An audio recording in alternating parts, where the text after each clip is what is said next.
ఆయన ఓ ఎన్ఆర్ఐ అమెరికాలో ఐటీ కంపెనీలకు సీఈఓ.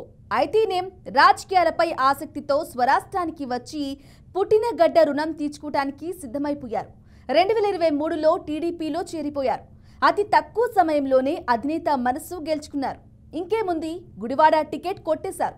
గత ఎన్నికల్లో గుడివాడలో పాతుకుపోయిన గూండాయిజాన్ని ఢీకొట్టి రాష్ట్రానికి పట్టిన దరిద్రాన్ని కూకటి వేలతో సహా పెకిలించి ప్రజాసేవలో మునిగిపోయారు. ఇంతకీ ఆయన స్మార్ట్ రాజకీయం చేస్తున్నారా లేక సాఫ్ట్వేర్ రాజకీయం చేస్తున్నారు? Let's watch this story.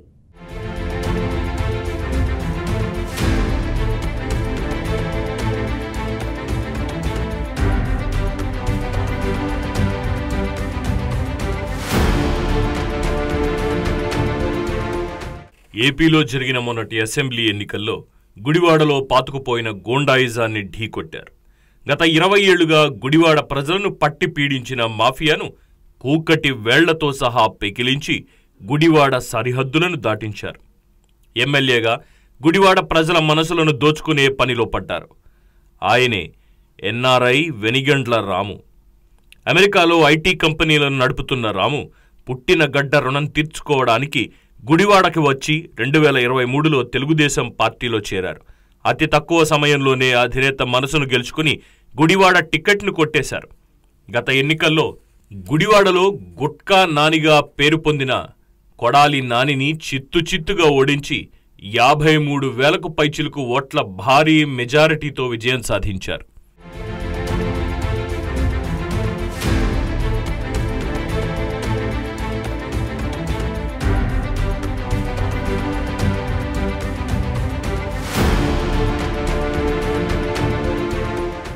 అంతకుముందు గుడివాడలో వరుసగా 4 సార్లు గెలిచిన కొడాలి నానిని ఓడించడం టీడీపీకి ఓ సవాల్గా ఉండేది. 2019లో దేవినేని అవినాష్, 2014లో రావి వెంకటేశ్వరరావును చంద్రబాబు బరిలోకి దింపినప్పటికీ ఫలితం లేకపోయింది. దీంతో సరైనోడి కోసం ఎదురుచూసిన టీడీపీ అధినేత చంద్రబాబుకి వెనిగండ్ల రాము ఓ రామన్నలా, ఓ బుద్ధుడిలా కనిపించారు.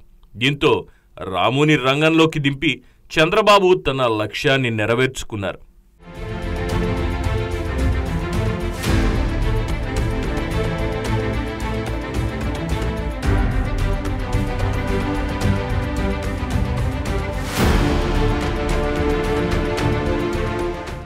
ఎన్నికల కంటే ముందు మాజీ మంత్రి కొడాలి నానిపై విమర్శనాస్త్రాలు సంధిస్తూ వచ్చారు వెనిగండ్ల రాము.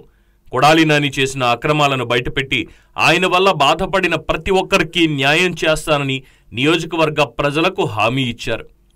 చంద్రబాబు నాయకత్వంలో గుడివాడ అభివృద్ధికి కృషి చేస్తానని భరోసా ఇచ్చారు.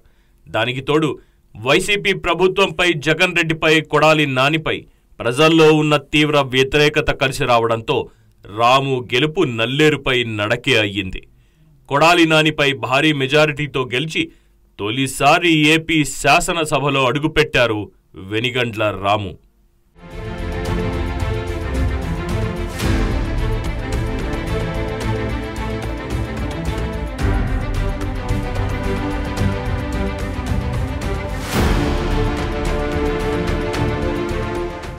ఎమ్మెల్యేగా గెలిచిన రాము వెంటనే క్షేత్రస్థాయిలో పర్యటనలు మొదలుపెట్టారు. మీకోసం మీ వెనిగండ్ల ఉదయపు పర్యటన కార్యక్రమం పేరుతో నియోజకవర్గంలోని ప్రజా సమస్యలను తెలుసుకుంటూ వాటి పరిష్కారానికి కృషి చేస్తున్నారు. రాష్ట్రంలో ధర్మబద్ధ పాలనకు సీఎం చంద్రబాబు శ్రీకారం చుట్టారని ప్రజలకి తెలియజేస్తూ తనదైన శైలిలో నియోజకవర్గాన్ని చుట్టేస్తున్నారు. ఎన్నికల్లో ప్రజలకిచ్చిన వాగ్దానాలను నెరవేర్చే ప్రయత్నం చేస్తున్నారు.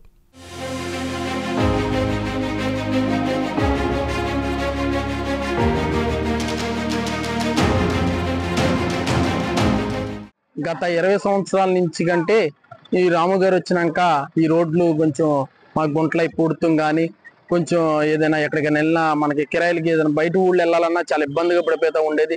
ఈ ప్రభుత్వం వచ్చినాక రోడ్లు బాగుంటాం కానీ ఆ విధానం చాలా అంతా ఇప్పుడే కొంచెం రాము గారు వచ్చినాకే బాగున్నట్టుంది సార్. ఆ బస్ స్టాండ్ కానీ మరి రాము గారు వచ్చినాకే మరి లైన్ అవుద్ది అనుకున్న ఆ బస్ స్టాండ్కి వెళ్ళాలంటే 20 సంవత్సరాల బస్ స్టాండ్ ఇంకా లైన్ చేయలేకపోయారు. పోయిన ప్రభుత్వం కంటే ఈ ప్రభుత్వం కొంచెం బెటర్మెంట్గా ఉందని మేము ఆటో సోదరులు అందరూ అనుకుంటున్నాం. గుడివాడ మరో రూపురేఖలు మారిపోతున్నాయి. అదేవిధంగా రాము గారి గురించి చెప్పాలంటే ఎంత చెప్పినా తక్కువే. వారి గుడివాడ అభివృద్ధి అంటే ప్రజెంట్ చాలా వరకు చైర్మన్ గా రోడ్లు అవి చేసేసారు. ఇంకా చేయాల్సిన చుట్టుపక్కల నియోజకవర్గాల్లో ఏదైతే రోడ్లు ఉన్నాయో, సీసీ రోడ్లు కానీ, మంచినీటి కానీ, అవన్నీ కూడా శరవేగంగా డెవలప్ అవుతున్నాయి.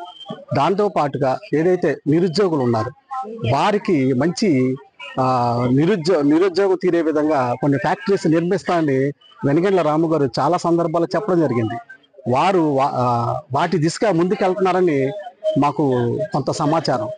వారు చాలా సంతోషం పరిపాలన అందిస్తూ మా యొక్క మా మండలను పొంది ఇంకా డెవలప్ అవుతుందండి. తెల్లవారుజామున 5 గంటలకండి నేను ఆకుకూరలు వ్యాపారం చేస్తానండి. 4 గంటలకి రైతు బజార్కి వస్తానండి ఇక్కడికి తెల్లవారుజామున. అప్పటికే 4 గంటలకల్లా రాము గారు బైక్ వేసుకొని తిరుగుతామండి, జిమ్కి వస్తా ఉంటాడు. రోజు చెత్త చెదారం ఏముంటా గిల్లేదు, అన్ని పరిశుభ్రతగా ప్రతి రోడ్డు ప్రతి సందు ప్రతి గుండు తిరుగుతూ గుడివాడ పరిశుభ్రతగా ఆయన ముఖ్యమైనటువంటి ప్రాధాన్యత ఇస్తున్నారు. కాబట్టి వారు కలకాలం ఇలాగే మళ్ళా 20 సంవత్సరాల వరకు ఆయన ఎమ్మెల్యేగా ఉండాలని మా పట్టణ ప్రజల తరపున మేము మనసా వాచ కోరుకుంటున్నామని పెద్దవాడిగా.